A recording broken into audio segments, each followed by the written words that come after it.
Yeah, it's been a good open week, and now it's time to get back to try to improve and get back in Jordan Hare and try to get us a win. And our kids continue to practice hard, and the staff's working hard, and really proud of just them sticking to it. And obviously, in what's been a disappointing year, the the good ones, man, they fight, and really have been pleased for the most part with everyone in this building. And now we get another challenge at home against a much improved team. Coach Vincent's done a really nice job there in turning that program very, very fast. Outstanding running back. Is averaging over 100 yards a game, and they play extremely hard and got really good scheme. Played against them when they were the staff at UAB, and have respect for what they do and how they do it. So it's looking forward to being back in front of our home crowd. They continue to be very supportive, even in challenging times. So we have the best fans. So it's Veterans Day today, and our military appreciation game is this weekend, and it's always an honor for us to be able to honor them, to have the lives we have here in America due to the sacrifice of many men and women on our behalf. We certainly want to join with many others in telling them thank you, and this is a small way we can do it, but certainly excited about being able to honor them this week. Question? Third row. Hugh, coming off the win against Kentucky and then bouncing back and hoping to build on that, but not able to do so against Vanderbilt. What was the response in the locker room to that? Man, just the same responses we've had. Just a lot of hurt, and you kind of, as a coach, it's the first season for me that's been quite like this, and you kind of lose words for it. When you feel like you're playing against good football teams and you're in the games, and man, you just get zero breaks, zero calls.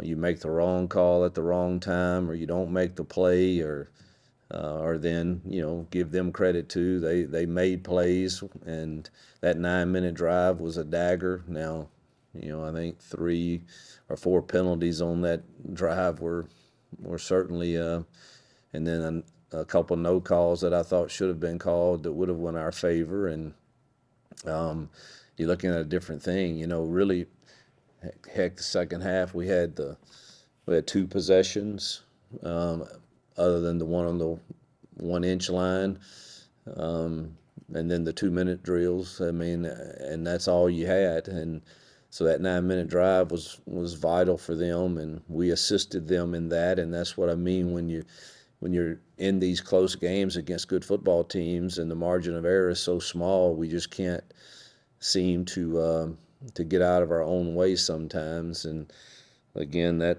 is something we've got to get corrected as a staff and as a team. Front row. Jay. Hugh, you mentioned on the teleconference, I think it was Tuesday or Wednesday last week, about looking at the situation at quarterback. Talk to me about where you're standing with that right now. Well, I mean, Peyton's played solid. Now he was not able to practice last week with the shoulder, and we'll see how this week goes with that, and with the others getting the reps and kind of go from there. But when I say that, it's certainly not an indication that I don't think he has played pretty solid here as of late. So, but you start kind of thinking big picture, and that's not always the easiest thing to do, because you love your players, and you want what's best for all of them. That gives us the best chance to win the remaining 3 games. And obviously we'll start seeing how the health is first and foremost. Yes, you, just more on the quarterbacks.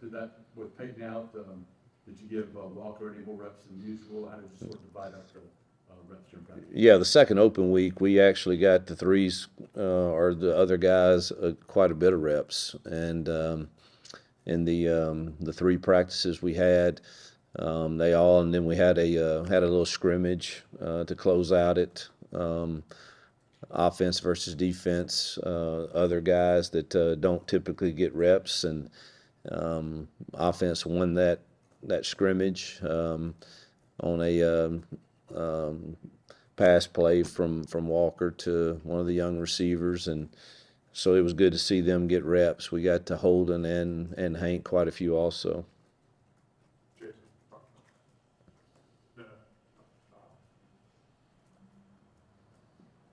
Hugh, just what other spots? I mean, obviously, off weeks are usually a time where you can kind of evaluate everything. Obviously, quarterback gets a lot of talk, but what other spots have you looked at guys and anybody that kind of caught your eye during this time off?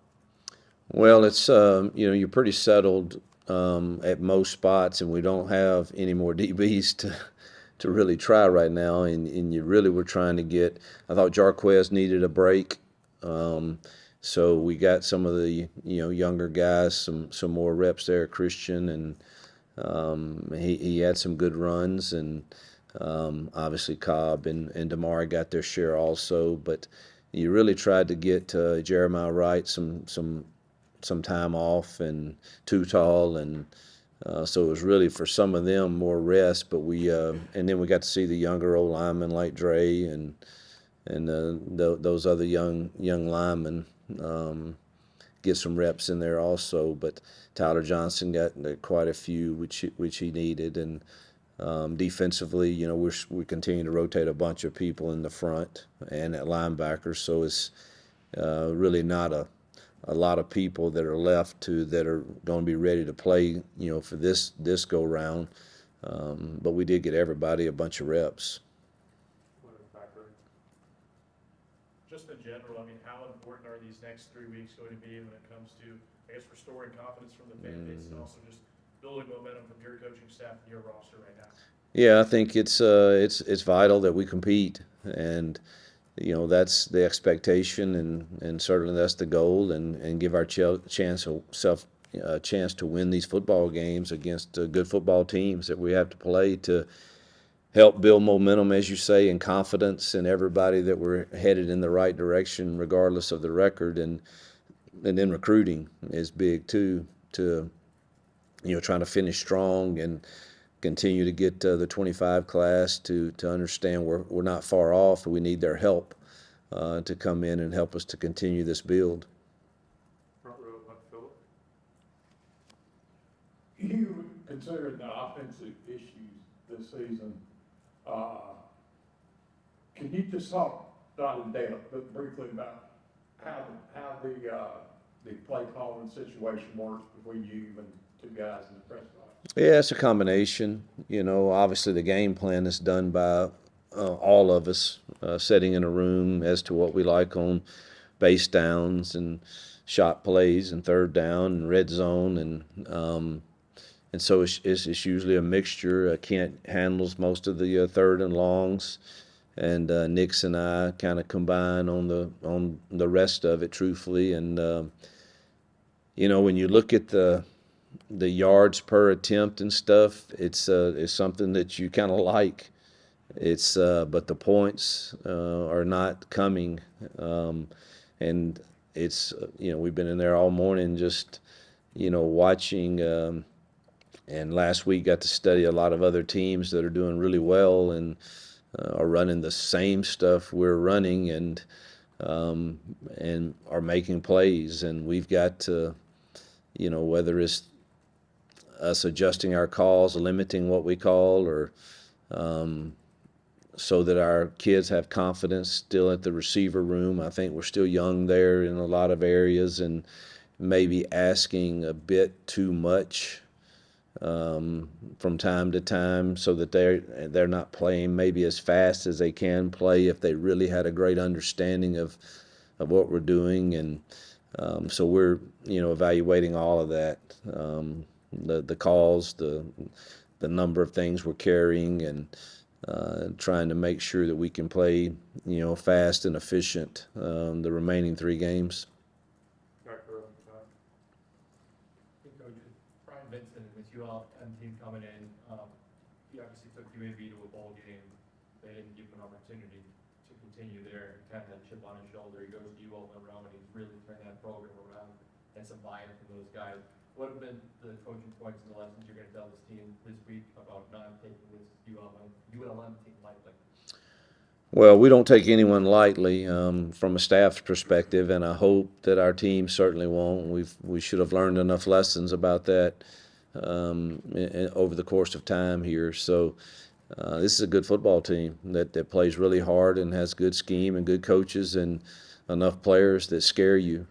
So I think it's 22 and he's a really, really good player.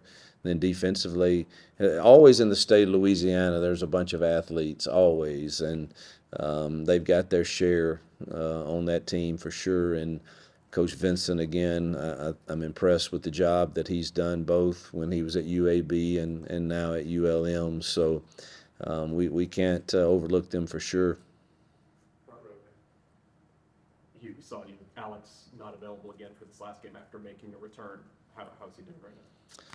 I haven't gotten the report from today. I don't know if we let him off Saturday and Sunday, so, but it was still a struggle as of last Friday, and he could not practice. So I'm not quite sure exactly where that stands as of this week right now. Second row. Well, sort of carry on with that, how does that affect your situation with kickers? And does that, and does the problem that there have been with place kickers affect some of your decisions down or down? I think it has to.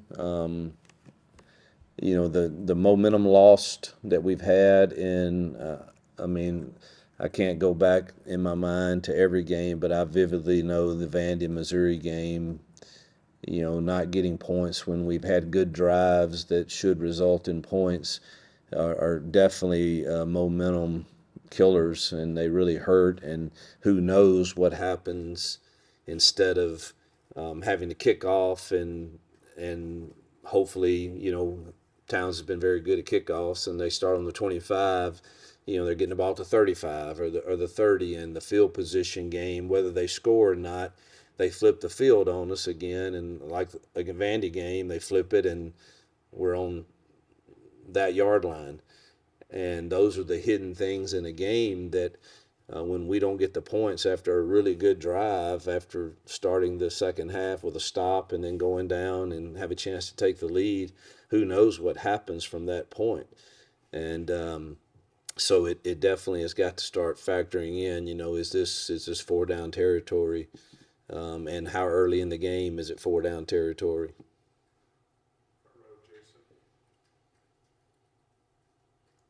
You just talked about field position. You guys have been backed up a bunch. How difficult does that obviously make it as a play caller? And does that make it more important to try to find some of those explosive plays to just, I mean, 14, 15 play drives are hard to come by. Yeah, you know, you're just not, I mean, all you're trying to do when you get it back there is, man, can we just get it out where we don't give them the ball in a plus 50? And that's not an easy task when you're backed up there. You worry about holding calls. If you're going to throw it, you worry about, well, what kind of run can we protect both edges to be sure we get it out? And it's just not an easy deal. And it certainly seems like we've had more than our share of the backed up opportunities. We've done okay some, and then some you haven't, and the field immediately gets flipped on you and usually results in points for the other team. So hopefully, you know, we're through with our backed up experiences maybe, but some of it's been, you know, us with a penalty on special teams. Others been, you know, again, we miss a field goal and they get 2 first downs and they're able to hit their sky punts, and they've executed them very, very well against us, it seems. And, you know, hopefully though, we've had enough of those experiences that maybe they're through for the year. But it's no fun being a play caller at the 1 yard line. You mentioned kind of evaluating the big picture at quarterback before you guys go from there. Are there any other positions where, you know, you guys maybe starting to get some more reps to some other players, or I guess there aren't already? No, I think we're already playing them all. That for the most part, you know, all the young kids that haven't redshirted they're all they're playing in some form or facet, whether special teams or significant snaps.